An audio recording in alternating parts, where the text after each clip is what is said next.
At nandito na naman tayo sa walang katapusan or kamatayang no contact update segment 'no, para sa gusto rito 'no, na ayaw itanong ng diretsa sa mga ka-connect nila rito 'no, kung bakit walang paramdam, walang text, walang usap, walang kahit na anong ni ha, ni ho, tawag, video call, kahit na ano, tara rito, you know? Yun naman talaga yung goal nito, eh, nitong segment natin na 'to, eh, araw-araw na nga 'to, 'di ba? Kaya ituloy na natin ito, panindigan natin ang pagiging tsismosa natin dito sa ating no contact update segment. Alam niyo naman ang ating drill. Puwede mong i-pause ang video na 'to for a while at isipin mo siya kung sino man 'yan, 'di nagpaparamdam sa iyo, okey? Nakita ko dito ng energy na karamihan sa inyo ay ginost kayo ng taong ito, okey? Hindi pa naman siya rito pumanaw sa ibabaw ng earth, pero yung ghost ay ibig sabihin na wala siya rito 'no, ng bigla o kaya hindi mo maintindihan anong klaseng explanation yung sinasabi niya, ayan 'no. So whatever the case may be, parang bigla siya ritong 'di na lang nagparamdam o kaya iniwan kayo rito, wala man lang kahit na ano rito nga binigay na matinong sagot, 'yan, okey? So just take only what resonates. Hi sa ating mga bagong viewers, my name is Yan, returning Buyers, thank you so much. Kung di niyo pa na-subscribe po tayong isa pang channel, link down below lang sa ating description box. Kaya kung interesado kayo, i-click lang yan para makarami kayo ng panonood ng mga collective readings. Pero paalala lang, hindi lahat na ay mag-resonate sa inyo. Kapag hindi, wag niyo nang tapusin panoorin, mare, okay? Kasi hindi yun makabubuti para sa iyo. Malilito ka lang. Panoorin mo lang at ituloy na panoorin yung mga video readings na nakaka-connect ka talaga, okey? So, tignan na natin. Kasi yung karamihan sa inyong gusto ninyo guidance, 'di ba? Pero yung iba na gusto lang makitsismis, lahat pinapanood nila, bahala kayo diyan. Eight of water. Excuse my voice. Alam niyo naman, okay, tayo ay nasa kasagsagan 'no, ng pagkakaroon ng transition ng klima. Kaya kahit may sipon, tuloy ang ating tsismisan. Eight of water, Six of earth, Four of water, Two of water, Queen of fire, okay. Two of earth, Queen of fire, bottom of the deck, Six of water, Messenger of earth, and the Three of earth. Excuse me. Okay. So, nakikita ko ngayong araw 'no, medyo, um, ano ito, I'm getting that word sabog, ayan 'no. So, whatever the case may be, parang all over the place ang kanyang energy plus, wala rin siya ngayon sa concentration sa araw na ito. Parang marami siyang kailangang gawin tapos hindi sumusunod ang kanya ritong mental. Okay, na kanya ritong, kaisipan 'no. Kasi 'di ba kapagka nagtatrabaho ka kailangan focus ka. Your brain, yung iyo rito 'no, na brain ay dapat, sumusunod sa'yo ritong body movements 'no, kung may kailangang i-type 'di ba? Kaya nakikita ko nagkakamali, mali-mali siya diyan, okey, nagkakaroon ng mga misspelling dito, hindi dahil sa hindi niya alam yung mga spelling na yun.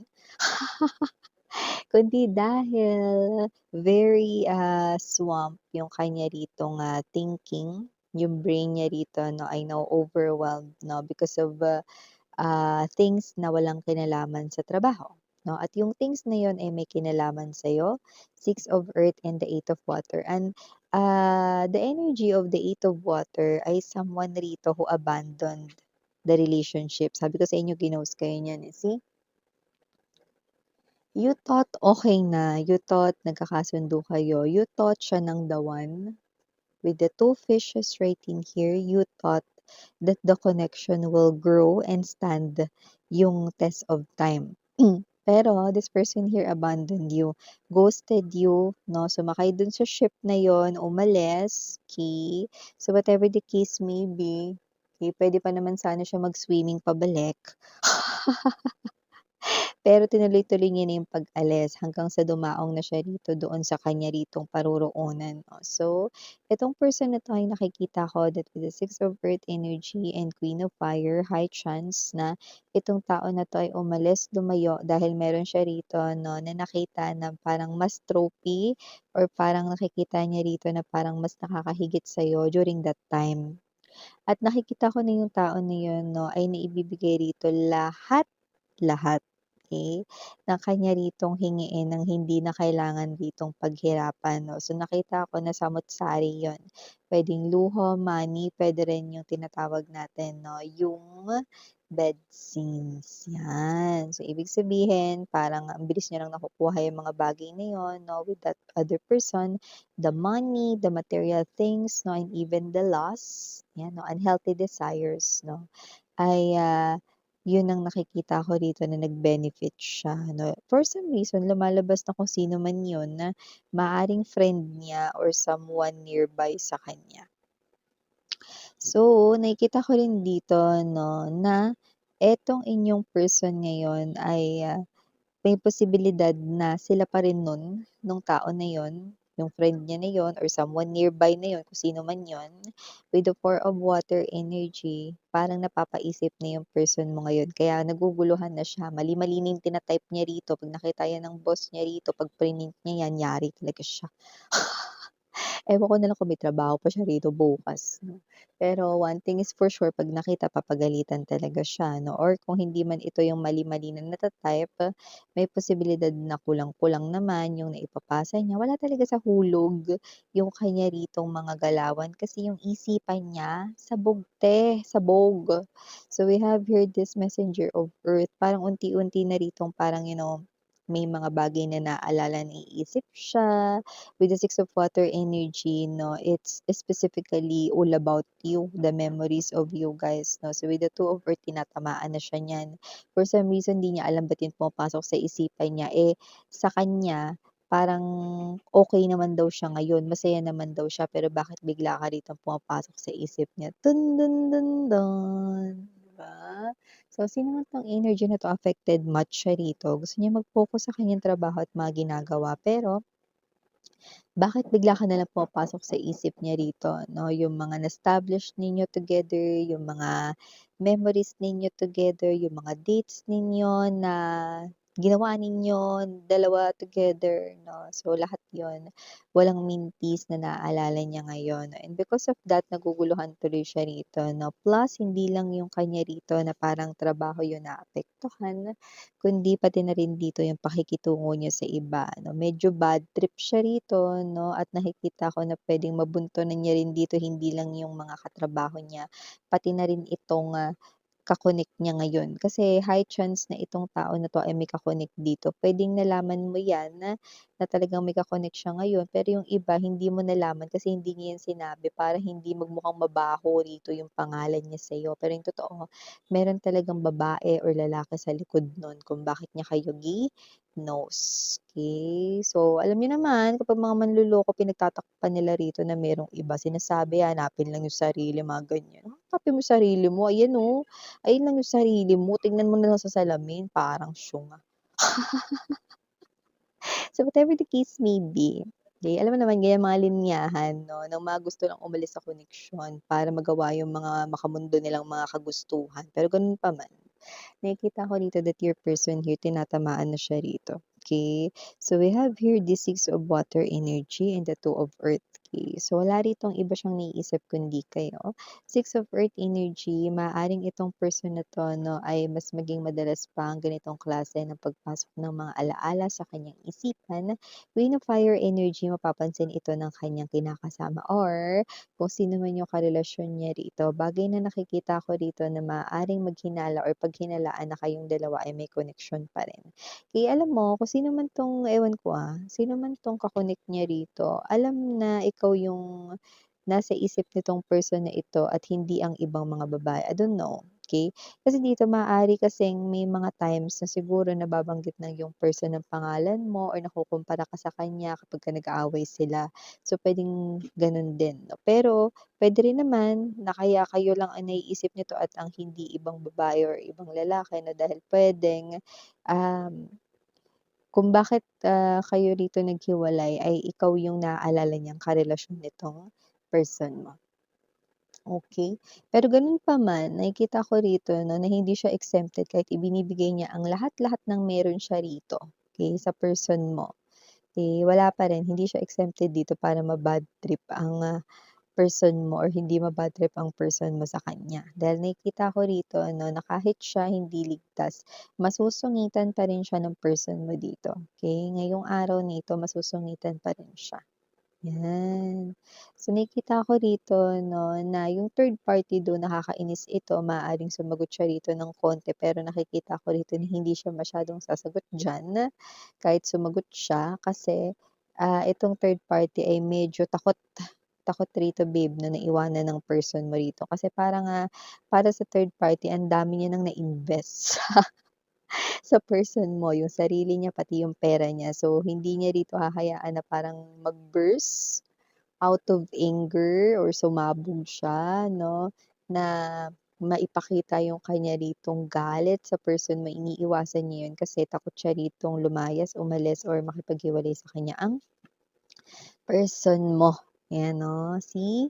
So, whatever the case may be, nakikita kong very alalay lang ang third party dito na medyo nakaano lang siya, tawag nito, kahit gustong-gusto niya na rito na parang, bigwasan yung person mo 'no, kasi nanggigigil na rin siya minsan.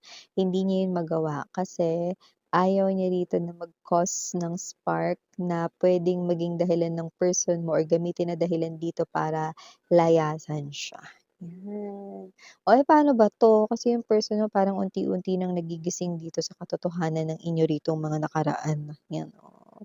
So, whatever the case may be, just take only what resonates, ha. Yung iba rito nakita ko 'no na, ito ay may mga mangilan-ngilan dito na yung energies ninyo yung kasali sa mga ah, nag-avail ng ating Make Them Reflect, ayan. So, lumabas din dito yung energy. So, sana makatulong ito upang maliwanagan ng person mo at manumbalik rito 'no, kung ano nga ba talaga ang kanya ritong tunay na saloobin at damdamin sa inyo 'no. Kasi puwedeng maliwanagan siya diyan pero kagaya ng binanggit ko sa inyo, nasa sa kanya pa rin kung may pagkilos siyang gagawin 'no, dahil hindi naman iyon isang klase 'no, ng pagkontrol ng kanya rito 'no, na magiging action pagtapos nito. Iyon lamang ay ang pagbubukas ng daanan upang maintindihan niya kung sino ka bang talaga sa buhay niya.